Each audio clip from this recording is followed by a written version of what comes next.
सभी विद्यार्थियों का एसवी चिल्ड्रन एकेडमी रावला मंडी के ऑनलाइन प्लेटफॉर्म पे स्वागत है।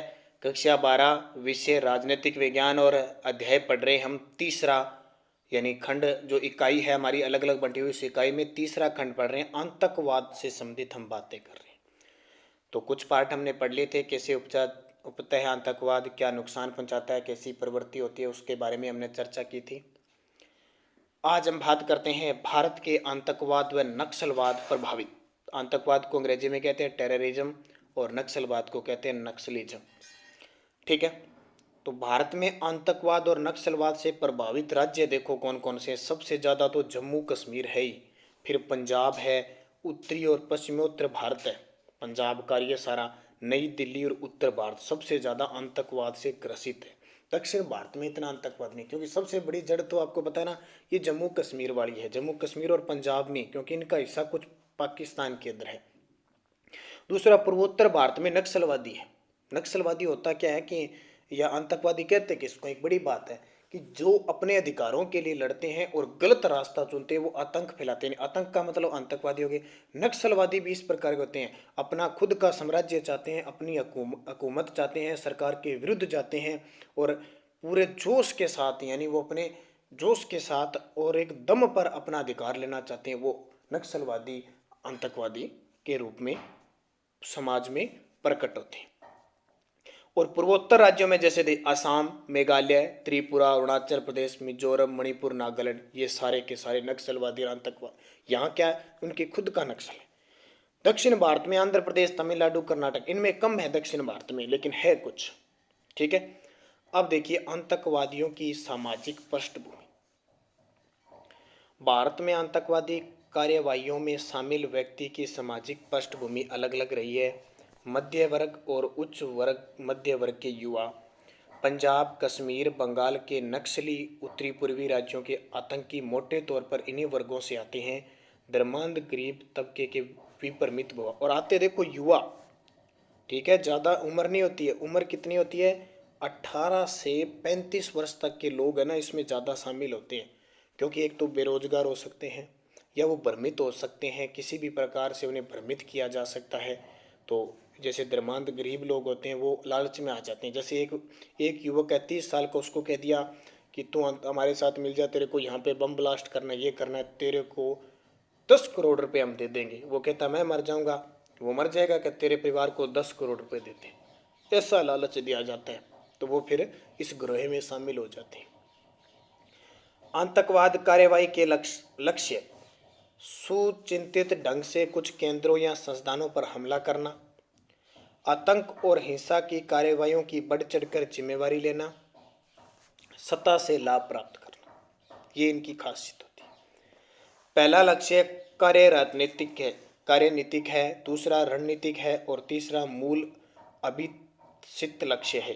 कार्यनीतिक स्तर पर लोगों को डराना, धमकाना, आतंकित करना और हमला करना होता है। जैसे आपने फिल्मों में देखा होगा, ज़्यादातर फिल्मों में आतंकवादी आते हैं, कैसे गांव वालों को लूट लेते हैं, उनकी दुकानें बंद कराते हैं, वहाँ से पैसा लेते हैं। वो प्रक्रिया है सेम जम्मू कश्मीर में। ये कहानी है, लोग इतने डरे रहते हैं, बाजारों में बाजार नहीं खोलते जैसे बड़े फिल्मों में देखते हैं।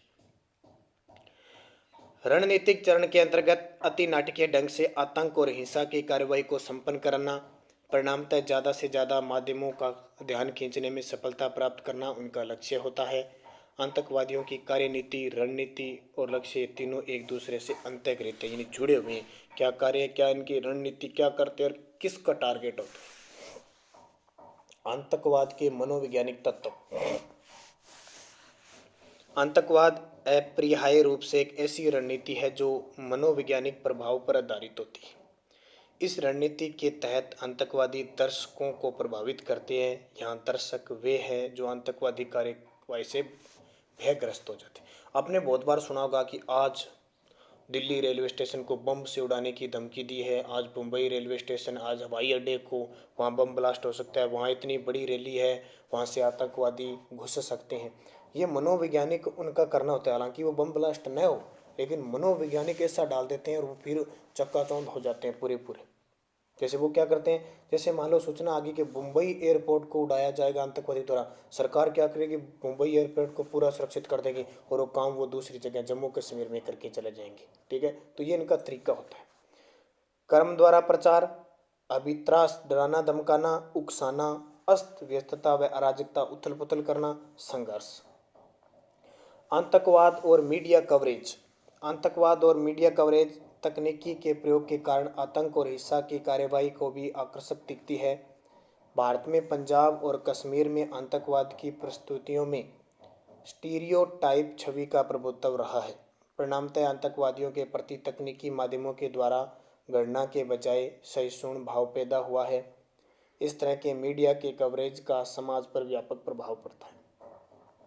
पहला, आतंक हिंसा की गतिविधियों की रिपोर्टिंग को मिलने वाले महत्व या अन्य को वैसे ही कार्यवाही के प्रेरित करती है।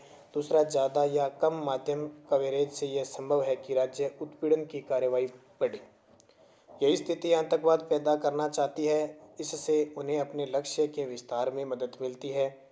तीसरा, मीडिया कवरेज के द्वारा आम जनता के अंदर भाव शून्य स्थिति पैदा हो सकती है। चौथा, आतंकवादियों द्वारा अपहृत या बंदी व्यक्ति के लिए मीडिया कवरेज से जान का खतरा पैदा हो सकता है। आतंकवादी कुछ विशेष शैली, प्रतीकों और बिंबों का प्रयोग करते हैं। पंजाब के आतंकवादी दौर में मोटरसाइकिल, मारुति वैन और AK-47 आतंकवादियों का प्रतीक मानी जाती है। डर का माहौल पैदा करना उनका पहला मकसद होता है, यानी सबसे पहले तो भय पैदा करना इनका सबसे पहले।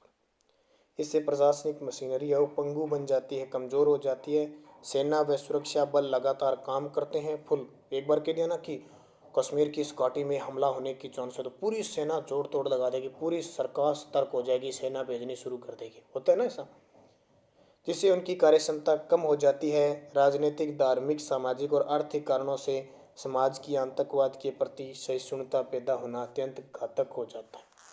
आम जनता में भाव शून्यता से सहन करने की क्षमता बढ़ जाती है। वह आतंकी हिंसा को जीवन की सच्चाई के रूप में देखने लगती है। सामान्य तौर पर आतंकवादी गिरोह की कार्रवाई की दो मकसद होते हैं: हिंसा के माध्यम से जन माध्यमों का ध्यान आकर्षित करना, भय और आतंक का माहौल पैदा करना। इन दोनों तरीकों के जरिए आतंकवाद गिरोह अपनी मांगों को लोकप्रिय बनाने और राष्ट्रीय एजेंडे पर लाने में सफल हो जाते हैं। अपनी मांगों को पूरा करने के लिए दबाव डालते हैं। अत्यधिक मीडिया कवरेज से आतंकवाद फलता फूलता है। आतंकवाद और जन माध्यमों का जटिल संबंध है और संश्लिष्ट प्रक्रिया से यह संबंध विकसित होता है। अब यह सामान्य धारणा बन चुकी है कि किसी आतंकवादी घटना को मीडिया द्वारा अधिक कवरेज करने से इसका दुष्प्रचार होता है जो राज्य के हितों का विरोधी है। आतंकवाद घटना के अत्यधिक मीडिया कवरेज के दुष्प्रभाव। यह विभिन्न आतंकवादी गुटों के निर्माण के लिए उत्प्रेरित करता है। धार्मिक और सांप्रदायिक कारणों से आतंकवादियों को सस्ती लोकप्रियता हासिल होने की संभावना निहित है।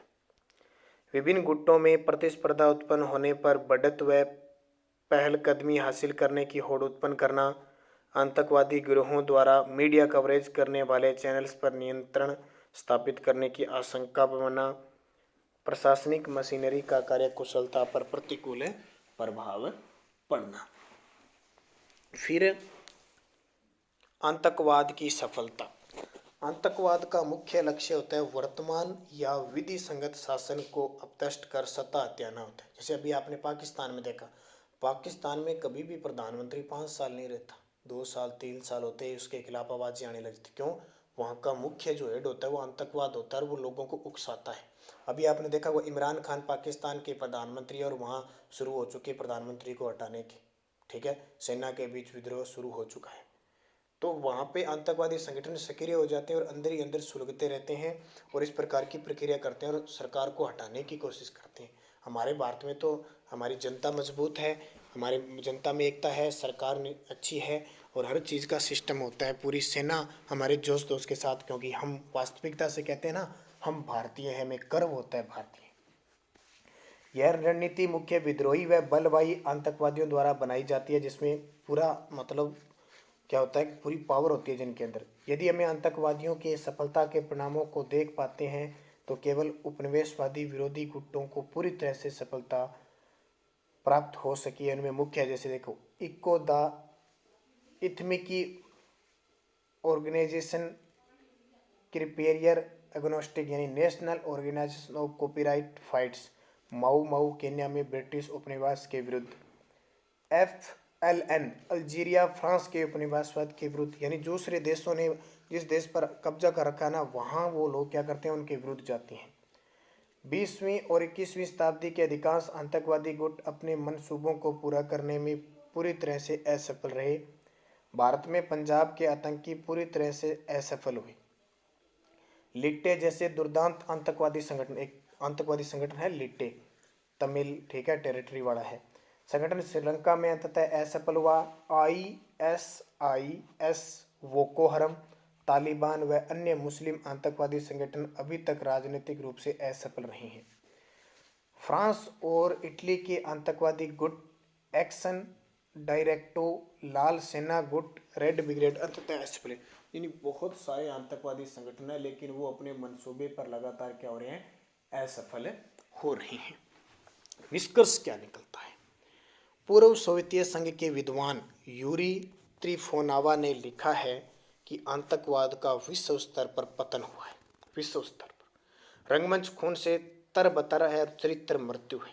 ठीक है, पहले तो क्या होता था, एक दूसरे के देश ये सोचते थे कि ठीक है उस देश में आतंकवाद जाए तो वो नष्ट हो जाएगा, वो खत्म हो जाएगा, उसका नुकसान होगा। आजकल क्या होता है, जैसे मान लो, दो उदाहरण देता हूँ। आजकल जैसे पाकिस्तान है, पाकिस्तान ने भारत में आतंकवादी छोड़ दिए या आगे, तो उल्टा आतंकवादी क्या करते हैं, पाकिस्तान को नुकसान पहुंचाते हैं।